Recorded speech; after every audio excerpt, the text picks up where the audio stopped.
Hi friends! అందరికీ నమస్కారం. Welcome to సిరి వంటలక్క. నేను మీ సిరి.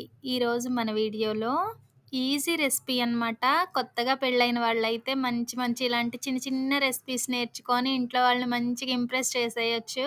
ఈ వీడియో మీకు నచ్చితే తప్పకుండా like, share and subscribe friends. దీనికోసం ముందుగా బాండీ పెట్టుకొని ఆయిల్ వేసి పోపు దినుసులు వేయాలి.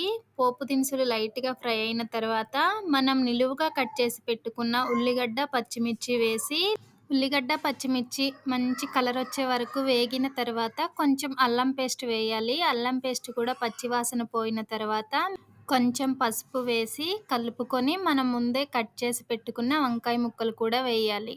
వంకాయలు వేసి అవి మగ్గడానికి ఉప్పు వేసామంటే త్వరగా మగ్గిపోతాయన్నమాట వంకాయలు. Gas slow flame, high flame పెడుతూ మంచిగా వంకాయలు ఫ్రై చేసుకోవాలి. కారం, కూర మంచిగా పచ్చివాసన పోయే వరకు కలుపుకొని వేయించుకోవాలి. వేగిన తరువాత పావు కేజీ వంకాయలకి 2 గుడ్లు వేయాలి. అప్పుడు టేస్ట్ బావుంటుంది. నేను పావు కిలో వంకాయలు తీసుకున్నా. అందుకే 2 కోడిగుడ్లు వేస్తున్నా ఇందులో. కోడిగుడ్లు వేసిన తర్వాత ఒక 2 నిమిషాలు మూత పెట్టాలి కదపకుండా.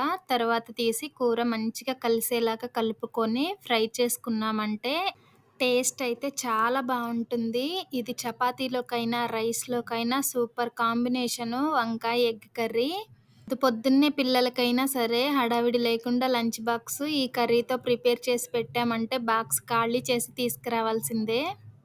అస్సలు వంట రాని వాళ్ళు కూడా ఈజీగా ప్రిపేర్ చేసుకోవచ్చు ఈ కర్రీ. ఇంట్లో పప్పుచారు, రసం ఇలాంటివేవైనా చేసినప్పుడు కూడా ఇలా వంకాయ ఎగ్ ఫ్రై చేశామంటే సైడ్ డిష్‌గా చాలా బావుంటుంది. ఎటైనా బయటికి వెళ్ళొచ్చినా కానీ హడావిడి లేకుండా ఈజీగా కర్రీని 5 మినిట్స్‌లోనే ప్రిపేర్ చేసుకోవచ్చనమాట. ఈ వీడియో మీకు నచ్చితే తప్పకుండా లైక్ చేయండి, షేర్ చేయండి, సబ్స్క్రైబ్ చేయండి.